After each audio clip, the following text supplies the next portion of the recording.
Dus ik ben hier in totaal nu bijna 4 maanden geweest. Ik ben hier vanwege een samenwerking met Utrecht, het Wilhelmina Kinderziekenhuis. Dat is een kinderziekenhuis onderdeel van het Universitair Medisch Centrum in Utrecht.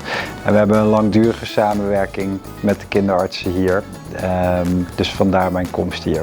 Het is hier heel leuk geweest de afgelopen 4 maanden. We hebben heel intensief samengewerkt. Het is een fijn team om in te landen.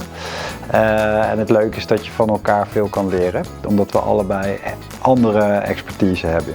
Ja, dus hier op het eiland zijn ook veel kinderen met immunologische of reumatologische problemen. Die worden nu vooral gezien door dokter Rafael Cruz. En we hebben samen die spreekuren nu kunnen doen, zodat alle kinderen weer gezien zijn hier en goed ingesteld zijn op behandeling. En het voordeel is ook, omdat ik ze nu ken, dat als er problemen zijn hier, dat ik weet om wie het gaat en dat we hele korte lijntjes hebben om snel te schakelen.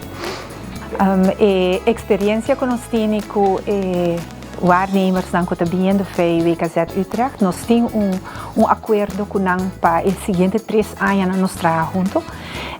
Eu sei que cada 3 para 4 anos também tem especialista novo FEI WKZ na Utrecht. A ideia está com nanta 3 setores experiência FEI Holanda também para agora nós portem bom base sólido para o paciente.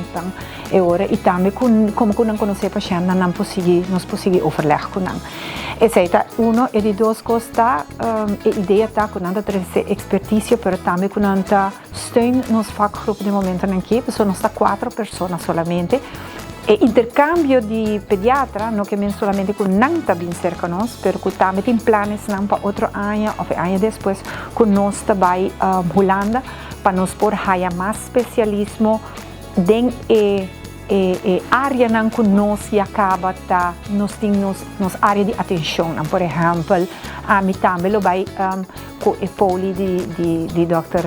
Jansen, nós também lo mee para mim wak spreekuren aan die gele e para nós wak con nanta traja e wak se nós po implementar em certo lugar aqui na mi também wak oncologia etc e assim a mi outro colega nan também lo vai profundizar na expertise.